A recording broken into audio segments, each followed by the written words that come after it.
우리 오늘 14장을 이제 말씀을 나눌 텐데 12장을 잠깐 갔다 올까요? 12장 25절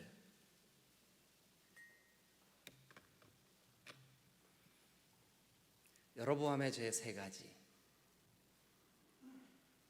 여로보암의 죄 세 가지. 여러분, 다윗의 길 세 가지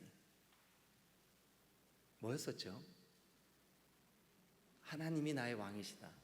또요, 나는 하나님 앞에 있다. 또요, 그걸 나는 하나님 앞에 있다, 이거를 좀 고상한 말로 코람데요. 그 다음에 세 번째가 뭐라고요?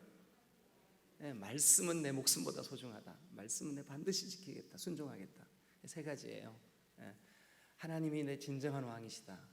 코람데요, 하나님의 말씀을 가장 소중한 내 삶의 순종의 대상으로 여기겠다. 요거 세 가지. 그러면 이제 여로보암의 길 세 가지. 여로보암의 길 세 가지. 참 신기하죠. 성경에 다 세 가지로 돼 있어요. 왜 세 가지냐면 네 가지 그러면 사 가지잖아요. 그래서 좀 발음 세게 하면 싸가지잖아요. 그래서 세 가지만 하는 것 같아요. 아니, 그냥 제 생각에. 성경은 아닙니다. 웃자고 했는데 웃지도 않고 무표정하게 탁 이러고 있는 분들은 너무 근엄해서. 자, 12장 25절부터 여로보암의 길 세 가지. 첫 번째는 뭐였을까요? 자기 생각. 자기 생각. 이거 잊어버리면 안 됩니다. 자기 생각. 여러분, 결국 신앙이라는 것이 자기 생각이 포기되어지는 현상이에요. 결국 그렇잖아요, 그죠?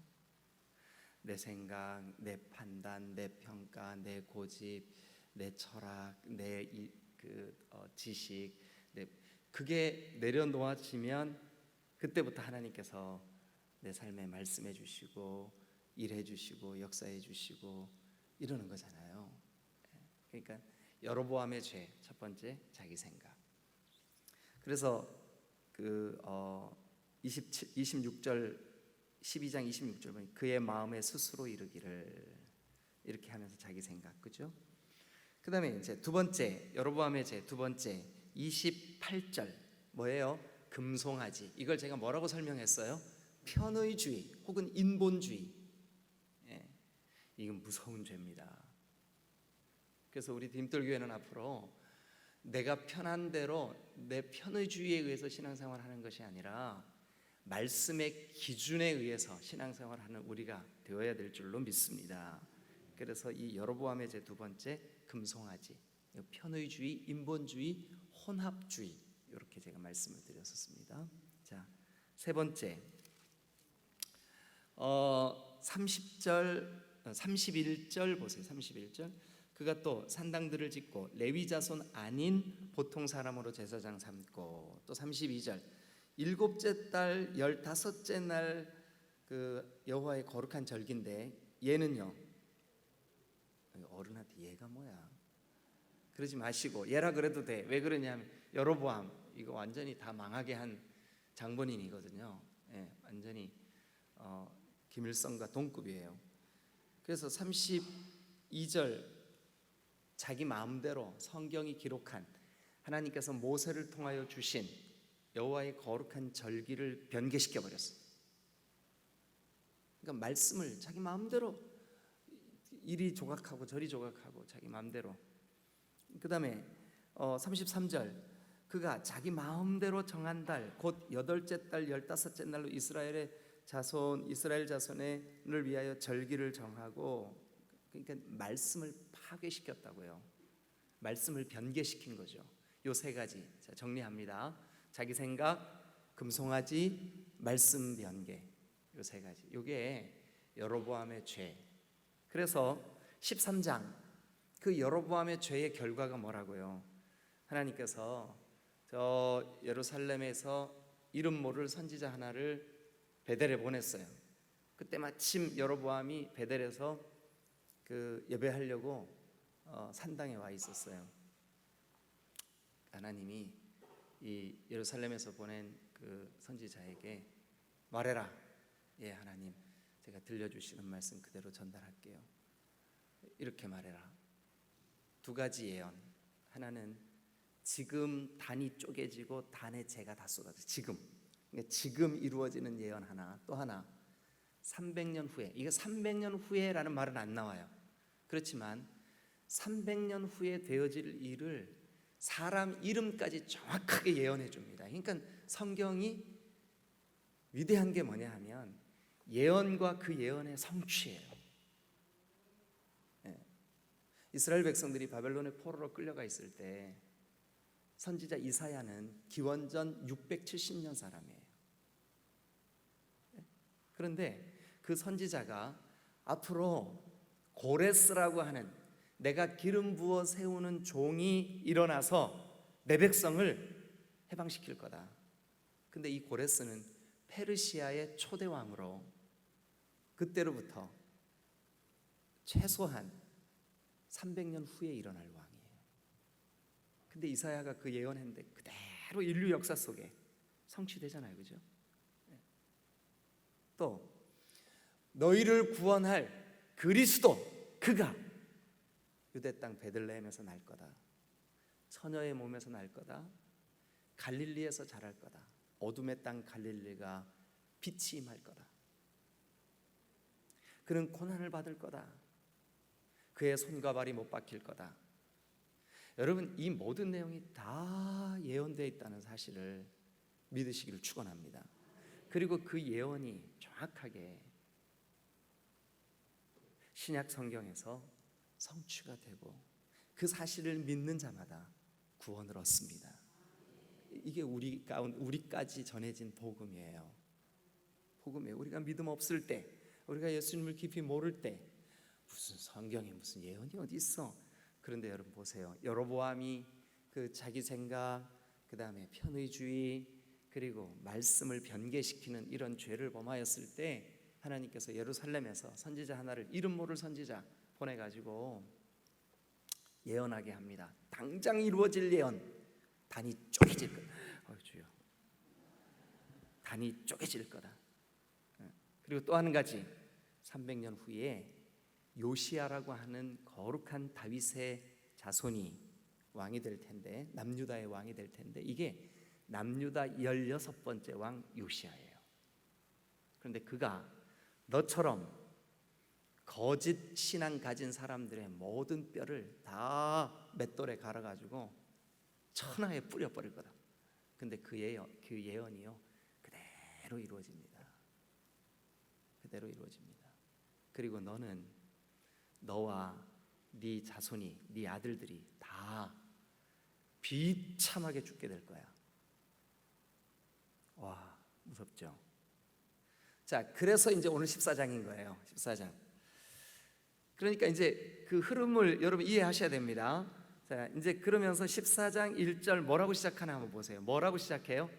그때에. 그러니까 이제 여로보암이 죄를 범했고 그 죄 때문에 그 이스라엘 백성들이 다 여로보암으로부터 받은 영향력, 그 죄의 영향력, 이 세 가지 죄의 이 영향력 때문에 하나님께서 진노하셨고, 그 진노의 결과로 이제 하나님이 여로보암의 집을 어떻게 심판하시나 한번 보시자고요. 그러니까 그 하나님의 그 심판이 결정된 그때에 14장 1절 여로보암의 아들 아비야가 병들었어요. 아비야가 병들었는데 그 병이 너무 중한 거예요.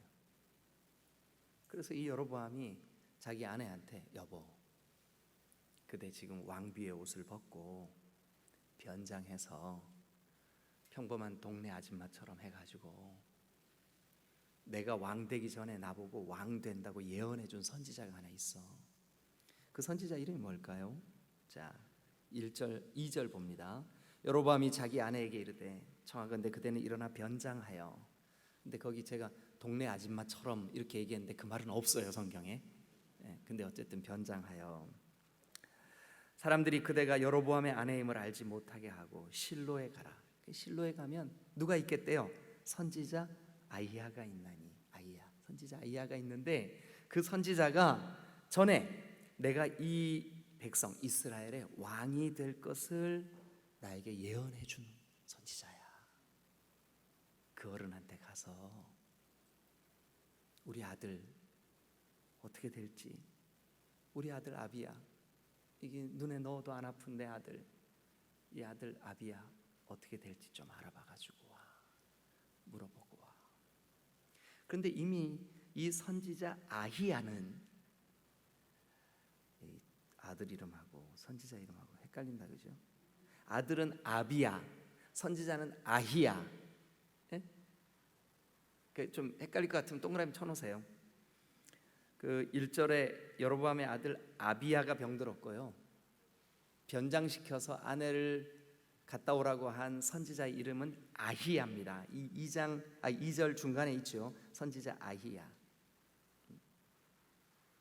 그래가지고 이제 그 여로보암의 아내가 변장을 하고 실로로 가는 거예요. 실로는 이제 여로보암이 왕 되겠다고 예언해 주신 선지자 아히야가 살고 있는 곳이에요. 그래 이제 그곳에 가서 이제 선지자를 찾아갔어요. 근데 이미 하나님께서 이 아히야에게, 아히야야, 지금 네 집에 어떤 여인이 하나 올 텐데 여로보암의 아내다. 근데 그에게 이렇게 선포해라. 내 말이다. 다시 한번요. 아히야야, 네 집에 여인 하나가 올 거다. 그가 여로보암의 아내다. 내 말을 이렇게 전해라. 그래서 이제 근데 이 아히야 선지자는요, 연세가 많으신 어르신이었어요. 그래서 안타깝게도 이게 이제 연세가 드실수록 눈도 어두워지고 귀도 어두워지고 뭐 그러잖아요, 그죠? 예, 연세가 드실수록. 근데 이 아히야가 눈이 양쪽 다 거의 실명하셔, 눈이 보이지 않았어요. 그런데 발자국 소리가 들려. 이제 여인의 발자국이구나. 남자의 발자국은 뚜벅뚜벅. 근데 여인의 발자국은 뚜벅. 이렇게.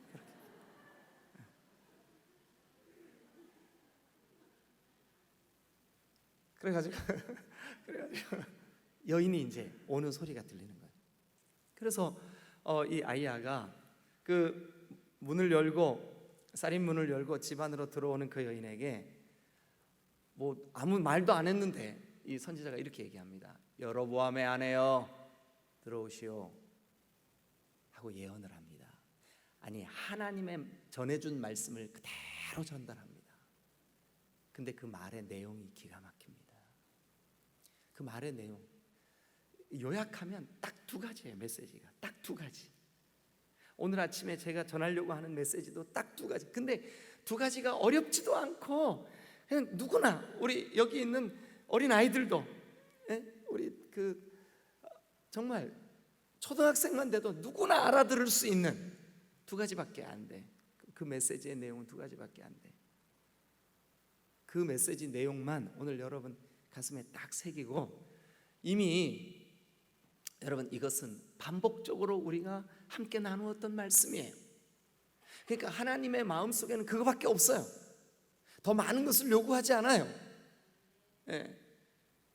그래서 자, 이제 7절 말씀부터 봅니다. 제가 이제 지금 이야기 말씀드린 거는 거기 지금 다 성경에 나오는 내용이에요. 자, 7절 말씀을 우리 다 같이 한번 읽겠습니다. 이 7절 말씀부터는 여로보암의 아내에게 선지자 아히야가 하나님이 주신 말씀으로 그대로 전달해 준 내용이에요. 근데 요약하면 딱 두 개밖에 없어요. 두 가지 주제밖에 없어요. 그 두 가지 주제를 우리가 한번 마음에 딱 정리하고 오늘 마무리를 하시자고요. 아시죠?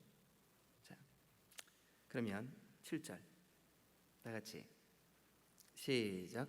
가서 여로보암에게 말하라. 이스라엘의 하나님 여호와의 말씀이 내가 너를 백성 중에서 들어 내 백성 이스라엘의 주권자가 되게 하고. 거기 보니까 가서 여로보암에게 말해라. 이스라엘의 하나님 여호와의 말씀이 이스라엘의 하나님 여호와의 말씀이 내가 너를, 그러니까 내가 하나님이 너를, 여로보암을 백성 중에서 그러니까 내가 너를 들었다. 그러니까 너를 왕으로 세운 거 누구라는 거예요 지금. 그러니까 오늘 여러분들을 여기 있게 하신 게 누구라는 거예요.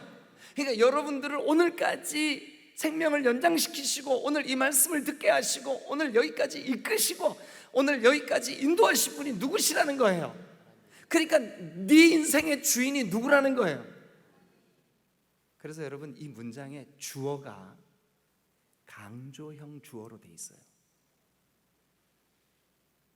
우리 성경도 여러분 똑같아요. 히브리어랑. 자, 다시 한번 보세요. 여로보암의 아내에게 말합니다. 가서 여로보암에게 말해라. 이스라엘의 하나님 여호와의 말씀이 내가 너를 백성 중에서 들어 내 백성 이스라엘의 주권자가 되게 하고. 그러니까 내가 너를 들어서 왕으로 세웠어. 그러니까 너를 들어서 왕 세운 자가 누군 줄 알아야 돼. 근데 네가 그걸 잊어버려? 그리고 네 생각으로 말씀의 기준도 없이 하나님에 대한 신뢰와 믿음도 없이 자기 생각으로 말씀을 이리 판단 저리 판단, 이리 쪼개고 저리 쪼개고 네가 그렇게 해? 이게 첫 번째 메시지예요. 한번 따라해서 내가 너의 주인이다. 이게 첫 번째 메시지. 내가 너의 주인이다. 여러분 우리요 이거요 매일 고백하고 있어요. 매일 고백하고 있어요. 여러분들의 여기가 좀 답답해. 그럼 여러분 어떻게 하나요? 주여 아버지 주여 이렇게 안 해요? 하죠? 그럼 주여라고 하는 말이 뭐예요? 주인이시여 그거잖아요. 그런데 왜 내 인생의 주인이 나인 것처럼 사시냐고요. 여로보암이 그랬다고요. 여러분들이 그랬다는 게 아니라 네? 여로보암이 그랬다고요. 여러분 내 인생은 내 것이 아닙니다. 내 인생은 하나님의 것인 줄로 믿습니다. 여로보암이 그거를 잊어버리는 순간 너도 죄를 범했지만 너의 영향을 받은 모든 사람들이 죄를 범하여 나로부터 멀어졌구나. 이게 여로보암의 죄입니다. 자, 우리가 그동안 다윗의 길, 다윗의 신앙, 다윗이 하나님 마음에 합한 이유, 다윗의 하나님께서 다윗을 그렇게 그가 범죄하고 그가 연약하고 흔들렸었던 일이 있었지만 그를 다시 붙잡아 세워서 또 쓰시고 하실 수밖에 없었던 다윗의 길의 세 가지 이유, 우리 그동안 줄기차게 그거 해왔어요. 50일 동안. 그런데 마지막 마무리를 하면서 여로보암의 죄, 주인을 망각하는 거예요. 네 인생의 주인은 나다. 여러분 오늘부터 이 자리에 나와 있는 여러분 중에 단 한 분도 예외 없이 매 순간 내 인생의 주인은 하나님이시다. 내 인생의 주인은 하나님이시다. 내 인생의 주인은 하나님이시다. 믿으시면 더 크게 아멘. 할렐루야. 내 인생의 주인은 하나님이시다. 내 인생의 주인은 하나님이시다. 우리 이거 놓치면 끝나는 거예요. 이거 놓치면 끝나는 거예요. 자, 두 번째. 이제 8절도 한번 보실까요? 8절 시작. 나라를 다윗의 집에서 찢어내어 내게 주었거늘 너는 내 종 다윗이 내 명령을 지켜 전심으로 나를 따르며 나 보기에 정직한 일만 행하였음과 같지 아니하고. 너는 다윗 같지 않구나. 너 다윗 같지 않구나. 다윗은 어땠는데요? 내 명령을 지켜 전심으로 나를 따랐다. 다윗은 내 명령을 지켜 전심으로 나를 따랐다. 그러니까 내 삶의 현실보다, 내 삶의 여러 가지 곤궁한 일들보다 하나님의 명령이 더 중하게 여기고 살았던 사람 다윗. 그런데 여로보암은 안타깝게도 너는 내 종 다윗과 같지 않구나. 내 종 다윗은 내 명령을 지켜 전심으로 나를 따랐다. 나의 주님은 하나님이십니다. 이게 첫 번째. 두 번째는 전심으로 주의 명령을, 주님의 말씀을 순종하고 또 순종했다. 그러니까 다윗은 묻고 또 묻고 순종하고 또 순종하고. 너무 심플하죠. 두 가지밖에 없어요. 너 왜 주인을 잊어버렸냐? 잃어버렸냐? 잊어버렸냐? 잊어버렸냐? 잃어버렸냐? 잃어버린 거는 내가 가지고 있던 거를 이렇게 잃어버린 거를 잃어버렸다 그래요. 잊어버렸다는 것은 뭐냐면 그냥 망각해버린 거죠. 그런데 여로보암은 잊어버렸어요. 잊어버렸어. 네 주인이 하나님이라는 사실을 잊어버렸어. 또 하나, 내 명령을 네가 지키지 않았구나. 자, 거기 성경에 기록된 대로 그대로 보세요. 8절. 너는 내 종 다윗이 내 명령을 지켜 전심으로 나를 따르며, 요걸 한마디로 딱 뭐라냐? 순종이라. 순종. 여러분, 신앙은 순종입니다. 신앙은 순종입니다. 순종하느냐를 보면 그 사람이 믿음이 있느냐를 볼 수가 있어요. 신앙은 순종이다. 한번 따라하세요. 신앙은 순종이다. 네. 그래서 순종하지 않는 것은 신앙이 아니에요. 신앙은 순종이다. 두 가지. 나의 진정한 주인은 하나님이시다. 그리고 나는 하나님의 명령을 지키며 전심으로 하나님만 따르겠다. 하나님의 명령을 지키며 전심으로 하나님만 따르겠다. 요 두 가지. 나의 왕은 하나님이시다. 나는 전심으로 그분께 순종하겠다. 요 두 가지. 여러분, 우리 인생의 주인이 우리가 아니라는 증거가 있어요. 우리가 우리 마음대로 할 수 있는 게 아무것도 없어요. 여러분, 내가 내 인생의 주인이, 이 페이퍼 내가 준비해 가지고 올라왔으니까 내 거죠. 그러니까 이거 내가 내 마음대로 할 수 있어요. 이거 내가 내 마음대로 할 수 있어요. 그리고 이거 내가 쓰레기통에 버릴 수 있어요. 이거 왜 그래요? 이거 내 거니까, 내 마음대로 할 수 있는 거예요. 내 거니까. 근데 여러분, 정직하게 한번 여러분들이 대답해 보세요. 여러분들의 자녀, 여러분 마음대로 할 수 있죠? 마음대로 할 수 있지. 맨날 꼴등하는 애 1등 시켜야 되겠다. 눈 부릅뜨고 공부해. 이러면 1등 하잖아요. 되든가요? 되죠? 물질. 아유, 내가 요즘 좀 돈이 없어서 불편한데 돈 따라와. 은행 앞에 가서 소리 지르니까 막 돈이 막 따라 붙죠. 막 집 몇 채가 막 따라 붙죠. 마음대로 할 수 있죠. 여러분, 건강 마음대로 하실 수 있죠.